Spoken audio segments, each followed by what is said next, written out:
A guy was the new owner of a baseball team that was in the basement of the league when he took it over. He went to the picture and he said, "What is your best throw?" And he said, "Well, I got a good curveball and I've got a good fastball." And he went on talking about his different throws. He said, "But tell me this, what is your best throw?" He thought for a moment. He said, "I've got a good fastball." He said, "That's all I want you to work on. Nothing else. Just develop your fastball." The next year, they went to the World Series. Most people don't know where their fastball is. Most people go through life never discovering what their talents are. Most people never develop their talents. They have skills and abilities, but if you don't nurture them, if you don't develop them, they will never serve you. Your gifts can take you many places if you develop your gifts. Most of us don't like to do those things that come easy to us. You have something that you brought to the universe, and that if you decide that my life deserves my developing this, what I do well, and becoming the best at it, and mastering myself,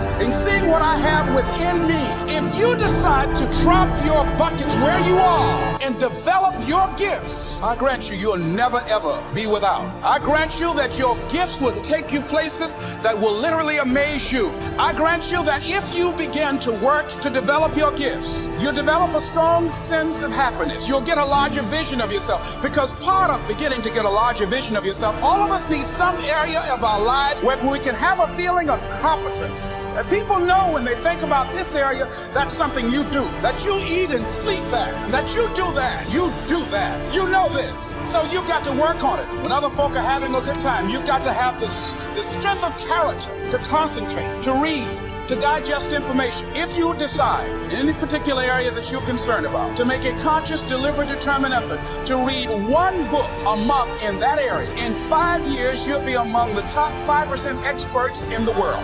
I read a minimum of 2 books a week.